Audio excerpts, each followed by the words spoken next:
I am very humbled by the amazing show of support and believe in my leadership. And it's something that I do not intend to take it for granted. Of course, I can't take it for granted.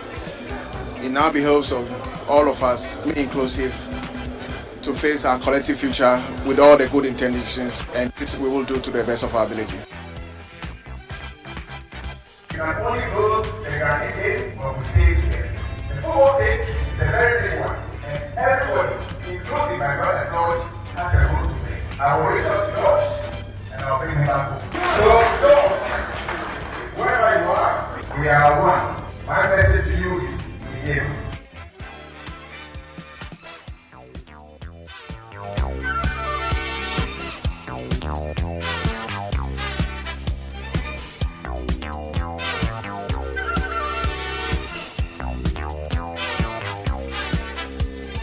Most of the executives are all the old folks, and I'm the new one in there now.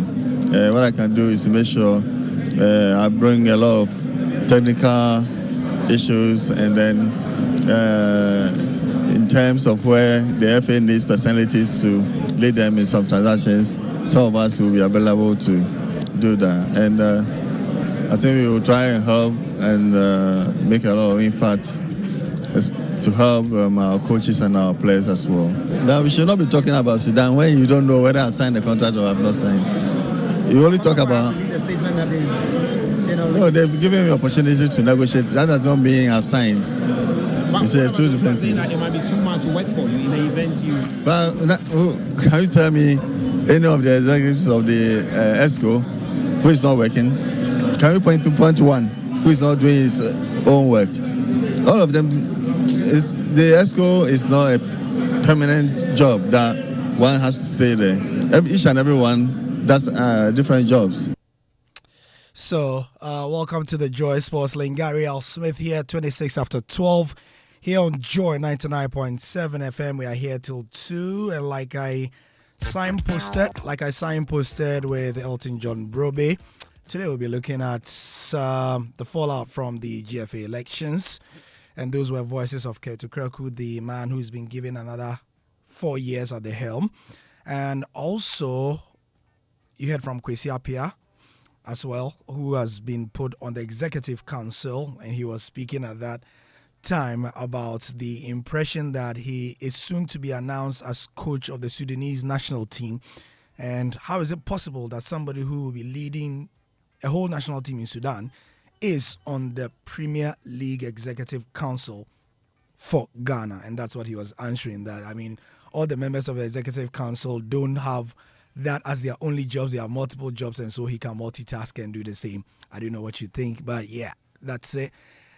Just as a reminder, if you don't know what else happened, let's get this quick wrap before we begin the show proper. 5 representatives from the Ghana Premier League were elected onto the Executive Council, among which include Dr. Randy Abe, who is the Chief Executive Officer of Heart of Lions. Frederick Champon was another. Kingsley Osei was also elected, and Nana Odro Safo making the 5. 3 from the Division 1 League were also elected, among which include Mark Addo was elected, Gideon Fish was elected, and Mr. Eugene Noble Amo was also elected as representative on the Executive Council. 1 from the Women's Premier League, Mrs. Gifty Owari Mensah, was also elected onto the Executive Council to steer the affairs of Ghana football for the next 4 years.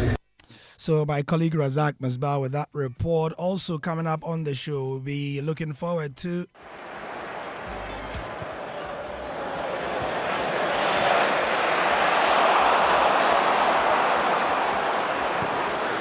shot is fired in and just wide of the target.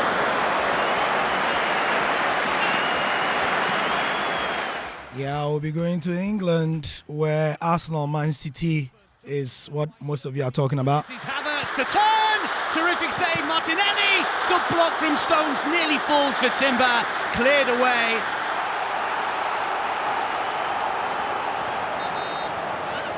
Yeah, we'll be previewing that one as well, so you can send us your comments as usual. The WhatsApp line still remains the same, 055-1111997. We'll also be getting a bit of perspective on the Manchester stuff because Coach Hine is in town. They are one sports club that are doing amazing things in the Manchester area. You know, having success with over 25 kids signing into top academies in just over 2 years, and they want to bring the model to Ghana, education and sport, to be able to get the best talent from Ghana into the best league in the world and even beyond. They are partnering with the Ghana Education Service. We'll be speaking to them in the studio. Emmanuel Afrani is the founder. James McLean is a Man United Academy scout as well.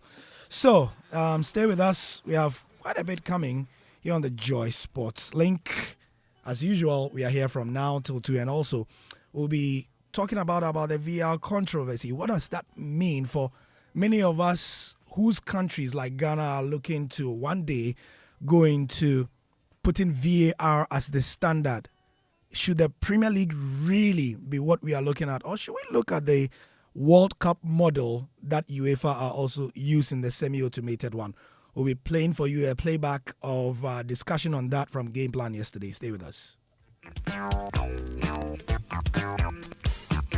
Joy 99.7 FM. Super Hits Radio. Joy 99.7.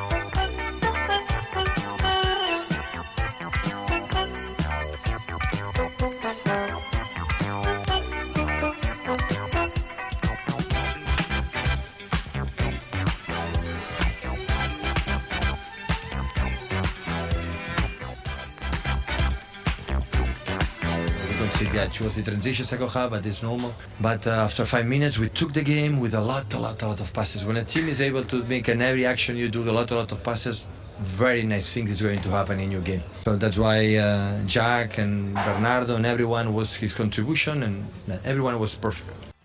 Yeah, City, it's Arsenal. And just if you've forgotten, Arsenal's 2023-24 campaign started with a morale-boosting Community Shield win over City, and the Gunners remain unbeaten in the Premier League ahead of their first duel with Pep Guardiola's Citizen of the season. And the Gunners gave Pep's all-conquering outfit a scare last season as they led the way at the top for much of 2022-23, but a late collapse combined with an imperious City finish handed the Manchester club their third straight Premier League title. Arsenal have ambitions of usurping City this term, but Guardiola's outfit have shown at the start of the season that they remain the Premier League's supreme force, even if they were beaten by Wolves last weekend. The Gunners were also beaten in the lead up to Sunday's game as Lens came from behind to win 2-1 in the Champions League on Tuesday night. It set it all up for a good one. We're waiting for somebody from Man City to give us some perspective to that, but we do have somebody from Manchester in the studio. In fact, 3 people from Manchester in the studio. So we'll do an overview. Guys, let's test your microphones. Coach Hine, let's see. Hi, can you speak into the microphone? 1, 2. James, you pull one of the microphones close to you as well. Yes. Good afternoon, guys. How are you doing? Good afternoon, Gary. Yeah, and so the first voice you heard is Emmanuel Afrani Jr., right? Yeah, you got it right. Emmanuel Afrani Jr. The senior has gone on to glory, but yes, he is the son of the legendary coach E.K. Afrani. Emmanuel, welcome to Joy. Thank you, Gary. Yeah, so first of all, I mean, you guys live in the Manchester area, and how big is a game like Arsenal versus Man City before we come to why you are in Ghana with City and United? So, Emmanuel. I mean, Gary, obviously from what happened last season, it's a big game. Yeah. You are talking about number 1 and number 2 last season, yeah.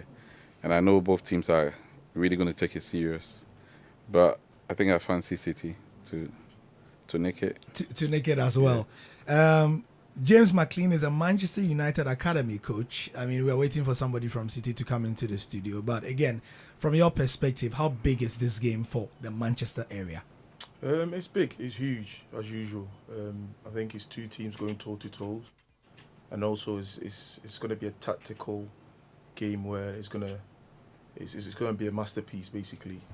Arteta is really good. He's got his way of playing. Pep has also got his way of playing, so he's really good to watch. Now, both of you, Emmanuel and James, you are in Ghana. You are in Ghana because you have done some incredible scouting in the Manchester area. Both of you, especially you, Emmanuel. You have the Cochin Sports Club that has had huge success with blooding talents for the future who end up in teams like Manchester City. So I want you to start from there. How has scouting turned Man City into the all-conquering side and the number one undisputed in Europe? They have the title to show for it. How have they done this from your perspective as a scout who scouts for them as well? How have they done this over the past few years? I mean, clearly you can see their success story. And there's a reason why they are doing well, when my father was alive, he used to say that even luck is worked for. Sometimes a lot of people say that you're lucky. My father used to say that even luck is worked for. So from their under sixes all the way to the first team, the model is the same. The way they play tactically, they teach them how to pass from that age. The drills, everything is geared towards that. So it's not. I'll say it's not strange that they're doing what they do. What you are telling us is that if we saw the Manchester City under 6-year-old, you mean children who are 5 and 6 years old, they play and under 8 and under 10 and under 12, they play the same way as the senior team. You should see Coach Hene under 7 and under 8 playing. You mean 7-year-olds? Yeah, currently, I'm proud to say that we've got the best, arguably the best under 8 in the Northwest, not just Manchester. In the Northwest of England. In the Northwest of England, because we won everything last season. And out of the 25 boys that are going to sign for City next season, 8 of them are from Coach Hene. Oh wow! So that tells you how successful he's been, And it's not only Man City, it's Man United as well, but they've got different models. Sure. The reason why a lot of the boys are at City is because the club started in East Manchester, very close to Man City. Sure. So that's how come most of the boys are going there. Luckily enough, our head coach is from Man City, so the model is very similar. You know? So we start, that's not to say that they can't dribble, but the model is similar. It's similar as well. So there's a reason why they've got that success story, and that's what I'm saying, that from 6 to 7 to 8 to 9, when they sign, they play the same way. They teach them how to pass, how to dribble, how to press. It's amazing what they're doing. You know what's blowing my mind? I mean, 7-year-olds. Yeah. I mean, what are you doing at 7-year-olds? I'm be shocked. Some of the talents that you see at the age of 7, it will blow your mind. Like football, you're engaged in England is crazy. It's amazing. And at the age of 7, some of the kids have got the maturity, and one of them, it will leave your mind blowing, because the way they play and the way they teach stuff and how they present it on the pitch, you're like, wow, it's just maturity, I'll call it. Maturity. Yeah. So James, I'll ask you, and then I'll come to why you guys have brought or are looking to bring that model into Ghana.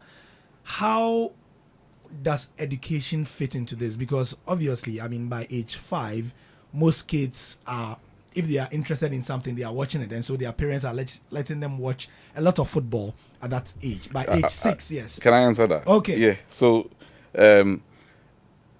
within the last 3 years, Coach Hene has produced arguably the best under 9 in the Northwest, the best under 8 in the Northwest, and the best under 7 in the Northwest. Yeah.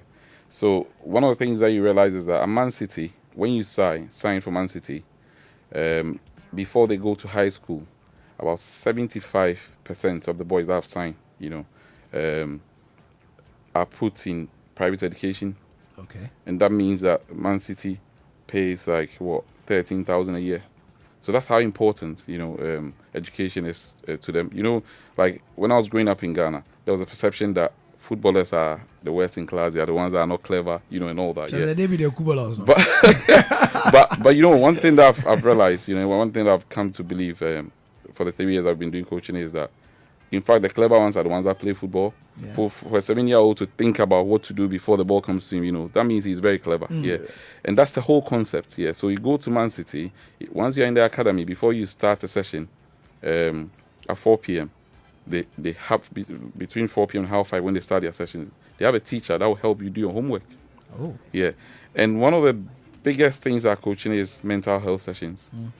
So for us, it's education, mental health. It's education, mental health, and football. Yeah. So there's a reason why the team is evolving. There's a reason why they are doing well, because education. When you're not doing well, your parents will be called into a meeting as to why we're paying for your fees and you're not doing well. Yeah, because if we are paying fees, it should give some results. Exactly. Yeah. So all the big teams, Liverpool, United, City, that's what they do. Yeah. Yeah. Their model is such that they take education very seriously. That's because a few years ago, there's a boy, I think, who came to England when he was only 3 years. Yeah. And he played for Man City till he was 13. He got injured. Eventually, I think there were a few injuries. So I remember that story. And then eventually he died because he committed suicide because they couldn't sign him. And the pressure. Yeah, he couldn't do that. The disappointment. Exactly. And yeah. I remember that. So the whole concept is that you're going to have education. Yeah. If it doesn't work, football doesn't work. Not everyone's going to be a footballer. There are so many things that can happen. Injuries, whatever. If it doesn't work, then at least you know that you have your education. Like I said, the clever ones. I believe that every talented footballer is clever.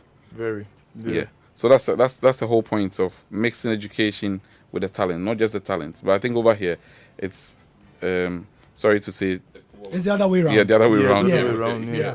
I mean, to be fair, a lot of people's mindsets are changing in Ghana.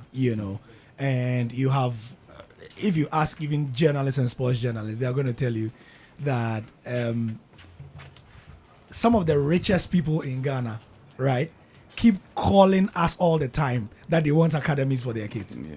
It's a big deal now, and I am imagining that is why you and your crew are in Ghana as well, to be able to bring this model into the country. So Ike Afrani's son is the one in studio. If you are just tuning in, Emmanuel Afrani. Do you use the junior?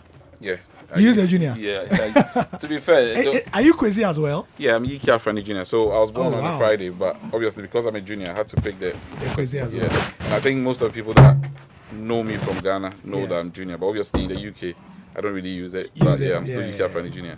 All right. So you guys are in Ghana to bring this model of football and education, and you want to basically change the mindset. So you are working with the Ghana Education Service. Now, let's zoom in into it. Now that we've given the overview, what's the plan? So we want to pilot it. I know a lot of people have been asking questions. Especially they've been speaking to George, asking why Accra, why Kumasi. Yeah, obviously coaching. So you are doing it in Accra and Kumasi. And Konongo. We're going to be in Konongo as well. Yeah. So it's just a pilot system. We are piloting it to see how it goes. We believe that it can work. A lot of people have been negative about it. A lot of people have said that it's not going to work. I believe that with determination, nothing is impossible. Yeah, Emmanuel, why have they said it won't work? Why do they think it won't work? I think it's a mindset. I think in the past, a lot of people, for us, I know I used to watch Coles football when I was here. I actually played, as a youngster. My mom didn't want me to play football. Normal. And the reason why normal. And the reason why I didn't become a footballer, yeah. But for what we've seen, what we've done, we have about 15 teams. Yeah. We've got over 600 kids. Yeah. 25 boys have signed for City, United, Liverpool, Chelsea. These are the best academies in Europe, So we know that it works, yeah. And our growth has been organic. It's not as if we've never advertised. So we believe that it works. There's a reason why I want to start with the Ghana Education Service, because we want to get the ages right as well. Yeah, it's really important to us. We want to make sure that we're getting the right ages, because I think there's this perception that when they are older, whatever, they play better. No. Once they have the drills, once it's drilled in them, luckily enough, I have 4 boys and all of them are Man City. You mean 4 children? Four sons? 4 sons, yeah. and the 3, so the first one is a City Select, which is the second team, a City under 12. Mm-hmm. The second one is a City, he signed for City under 10. Mm-hmm. And then the third one, he apparently is the best for his age in the whole Northwest. Okay. Yeah. So I know that it works, And these boys had never played football up until COVID, So my 4-year-old, because he's been with us since 4 years, he's not 8 yet. He's going to turn 8 actually this month, And he's the best for his age because, we've stayed with him. And they started, and you are trying to say that it is because they started early. He started early, So the fact that you are grown does not mean that you are going to be better. No. Because like I'm saying, this year I've traveled 4 or 5 times with my lad. We've been to Dubai. At this age, they can travel. They are being taught how to be independent. There's a lot of things. The education, their mental health. There's a lot of things that they are doing. So mentally, you can see that they are tough. There's a reason Jude Bellingham is doing what he's doing. At Real Madrid, he went to Germany at the age of 16 with a mom. And that's the risk that a lot of parents don't want to take. But so for us, the model that we want to start here, we want to start it with GS. So we are in talks with them. So far, so good. Hopefully, we're gonna have a few clinics. These coaches, that's their bread and butter. That's what they do in the UK. So even though they are coaching it, Eddie is at Man City, and he deals with kids from 6 up to 8. James does the same at Man United. So we've come here. We want to have a rough idea. The level of talent, and then we'll take it up from there. Great. So just Emmanuel mentioned Eddie Walker is the James McLean of Manchester City. Basically, he just walked into the studio while Emmanuel was speaking. He's a Manchester City academy coach, and James McLean is the Manchester United academy coach as well. So these three, together with a voice very, very well, are here in Ghana to undertake this project. So James, let me come to you. Yes. The statistics show that all these volumes of players that you guys produce at the academy level, and of course, because football is big, all these kids see all these footballers with so much money and so much stardom, and they all want to become footballers. But the statistics are difficult to read. And in preparing for this show, it was about 66.7% of children under 9 don't go to the next level. And by the time they go to the first team level, less than 10% of them who started in the academy system get into the first teams of the various teams in England. How difficult is it for you as an academy coach to psych these players up, and the hundreds that come to you all the time that, look here, we are training you, but only a few of you are going to, make it to the top level? Because we have millions of such kids here in Ghana, man. Yeah. It's tough. It's that's where I think for coaching that's where the mental health comes in. Yeah. I think mentally, if a player is not prepared, they can't deliver. So what we tend to do is to make sure that mentally they're prepared, but you also have to be honest with them, and you speak to the parents, get the right message across correctly to let them know that this is the level they are, and we'll support them as much as we can. Give them the right support, the right training drills, and then you take it from there. Each year, they take it step by step. If it doesn't work out, I think that's where the education part comes in. So that's how it works, really. Great. Eddie, you at Manchester City as well. I'm just looking at the figures, and it makes for very interesting reading. What other pathways are available for a lot of this, 30, we are told that only about 30% make it into get a professional contract. For the other 70%, when you are training them as an academy coach, what other pathways are available, and why, if I should ask, is England so good at offering these pathways to these kids? Thank you very much. I think it was touched on before that as part of their being signed to an academy, they do still go to school, of course. Yeah. They do get pushed into quite high education as well. So that is definitely something that they can fall back on in terms of education. It is difficult to tell a kid that once they've signed and up until the age of 16, 17, 18, they're like, sorry. Because some of them would have been there from about 6 years old. Yeah, exactly. Yeah. Wow. So it is very, very difficult. But as James mentioned before, the mental health aspect is it's taken very, very seriously. And throughout their teenage years, I think that's where probably you get a lot of the kids that look at the stars and want to be like them. they do get the support from the clubs, and as Coach Hine as well, we take that very, very seriously, where we also offer the support.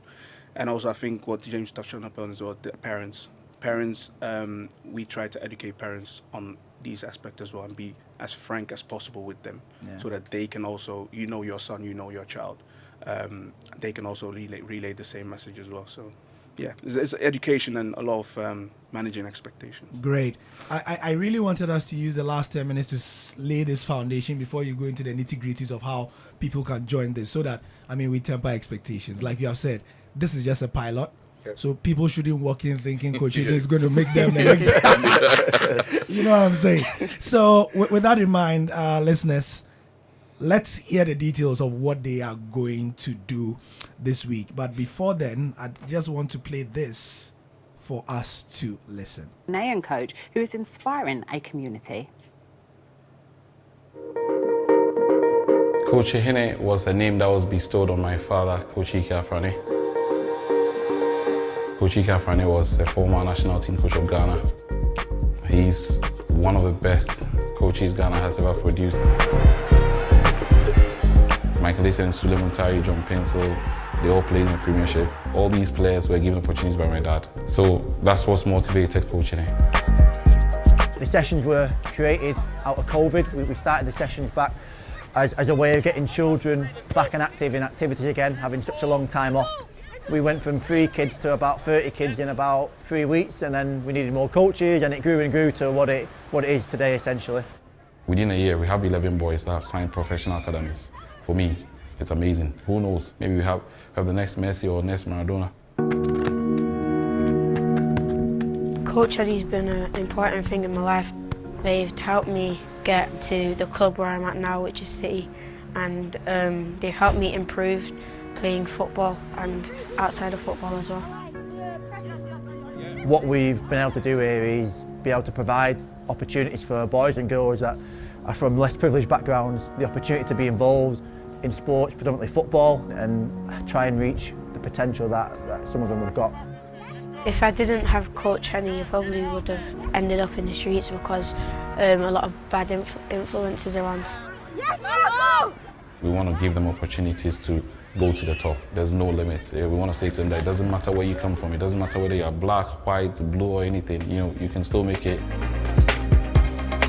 We are like a family here. It's giving the whole community a lift, and that's what we want to do. When he died, I saw, wow, my father's funeral was held in the National Stadium. Ghana and probably Africa and maybe the whole world did not give my father his flowers to smell when he was alive, and that's what I want to do. So I believe that whatever we're doing here, I cannot take the credit for it. He's a legend, and I'm proud of what he's done. Yeah, so that snippet came from. Please do continue to tell us. That snippet came from the BBC, a profile of Coach Hine, and they are in Ghana and they are in our studio. So now that we've laid the groundwork, guys, tell us where. I'm sure people are listening and want to know how they can join this train and possibly have their kids as one of the 30% that make it into the top in future, right? So please give us the details. Well, like James and Eddie said earlier on, we want to make sure that expectations are measured. It's really important. Because funny enough, we've had a lot of calls. People asking, "What are you going to do? Are you going to take my kids to the UK and all that?" That's not the whole plan. Yes, long term, yes, because for the past 3 years, our model is such that every summer we have a summer camp for the kids, where we host 125 to 150 kids a day for 3 weeks.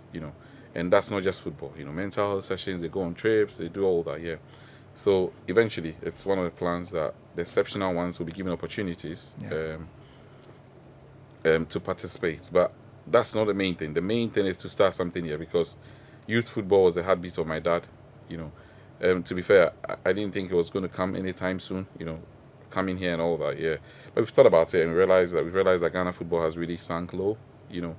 And me personally, I believe that we need to do something about it, and we need to start from those ages, because like I said, I know normally it starts from under 12 upwards, but we want to start from under 7, and we believe that once you drill them properly at that age, by the time they get to 12 onwards, they're ready. you know, like mentally and whatever, they're ready. good to ready, go. Yeah, they're good to go. Yeah. So for starters, on Tuesday, and we have This coming Tuesday. This coming Tuesday, the Ghana Education Service, they've put together 105 kids. You know, we had discussions earlier on, you know, virtually before we came. Yeah. So 105, that is them. I don't know how they've done it, you know, but I think apparently they have a system, an academy system or whatever. So, you know, so they've selected. So what we've asked for is 15 from each age, from under 7 to under 13. So altogether it's going to be 105. Yeah. They're going to give us 10 P teachers as well, yeah, who are going to be working with these guys. With Eddie and James. Eddie and James, yeah. Okay. Because Eddie is doing his UEFA License B, you know, so these are top coaches here. These are one of the top coaches in terms of grassroots in Manchester, yeah. So they're going to be working with them, you know, so it's both sides. We're working with the coaches as well as the kids. And the main thing is that on Tuesday, we'll have 105 kids, yeah. It will give us a rough idea, you know, the level of talent, raw talent that we have here, yeah. Today, we are scouting as well. Yeah, it is the same at Ajax Park today, 3 p.m. Yeah, so between 3 and 6, we're going to be scouting. It's the same from under 7 to under 13. What are you looking for? We're not looking for superstars. Yeah, what we're looking for is what we can work with. You know, and that's what they do. That's their job. They can see it. You know, I remember my dad, Sika Kuno, said something to me. He said before he touched the ball, my dad knew he was going to be a footballer. Oh wow. Yeah, and hopefully these guys have got the Midas touch and they can see that, you know. So especially for the younger ones, for the 7-year-olds, we're not looking for whatever. We want to see something in them. Please remind us of the ages you are looking for who should be coming to the sessions. 7 years to 13 years. Under 7 to 13. Under 7 means that 6 years is acceptable. Wow. And under 13 means that 12 years. Yeah. So that's what we're looking at, you know. And then we can work. I mean, for now, that's what we're doing. Then we go to Kumasi. So it's going to be similar. We'll have a scouting on a Wednesday 11th, right, if I'm right. And then the 14th, we'll have it at Opoku High School. Similar, 105 kids. Then we go to Konongo. Yeah, so we'll come again. I mean, that's the whole plan. So the whole plan is, after that, if you ask me, I'll give you a rough idea what we've seen, you know. Okay. And I've spoken to Ket. I want to use this opportunity to congratulate him. But I've spoken to Ket as well, you know. So eventually, once we have a rough idea what we're doing, we'll involve the Ghana FA as well. So that's the whole plan. Yeah. So the key dates people want to know: 3 p.m. Ajax Park. Yeah, Ajax today. Park today. Legon. Yeah.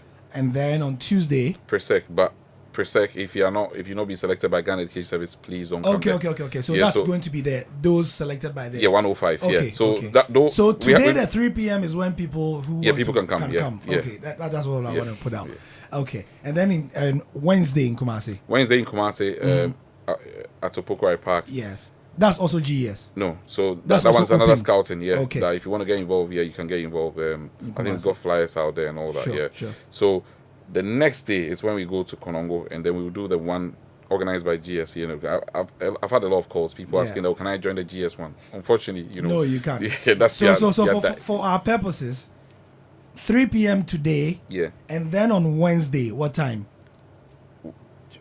3 p.m. on Wednesday in Kumasi at Opoku High Park. Yeah. That's for the general public. Yeah. Okay, so that's all. That's your GES stuff is your GES stuff. Yeah. Anyway, so if you're just joining us, we are here with Emmanuel Afrani, son of the legendary and late Iki Afrani, who, I mean, we can't finish telling people what he did for Ghana. It's written in stone, in gold, and in the light as well. Also, James McLean, Manchester United. Sorry, man. I know.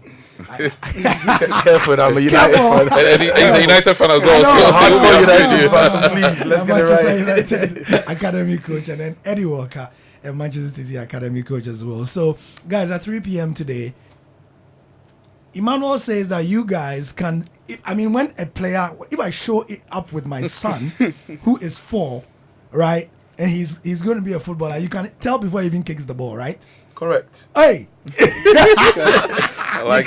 it's about the structure, isn't it? And how he runs, how he moves, the coordination, balance. Yeah, them little details really matters. So Eddie, I think it's key what Emmanuel said is what we can work with. Is the something things, you can work with. Yeah, the things we can work with. We're not expecting him to take the ball and run around everyone. Sure. But if we can see certain things that we can work with and develop, that's the key thing. Okay, guys. So thank you very much. We've done 30 minutes, and I'm sure the message has sunk in. I was thinking about how to do the interview, and I was like, look, Gary, from previous experience, you don't want to walk out of here and people calling you, hey, my son is going to the UK, you know? So just give realistic expectations. 7 to 13-year-olds. Yeah. That's what they are looking for. 3 p.m. today at the Ajax Park. They have about 2 hours to drive from wherever you are coming. If your son has got it, they've got it, you know. So just come in, and then hopefully they can see something they like. Guys, Gary, can I add yes, one thing? please, So please. there are some of the boys that are coaching it. You know, I've tried to impose them on, rightly or wrongly, impose them on Man City and Man United. And they said no. You know, so that's their job. You know, they look at somebody's body shape and everything. You know, and they're like, no, he's not going to be a footballer. And you know what? 95% of the time they get it right. They're right. Yeah. So, I mean, it's their job. Yeah. You know, of course there are outliers. Yeah. So those ones are exceptional and other things. But guys, thank you very much for passing through. Thank you for having us. Eddie Walker from Man City, James McLean from Man United, and Coach Hene himself, Emmanuel Afrani, into bracket junior, as well, joining us today. So this is the Joy Sports Link now. Coming up next.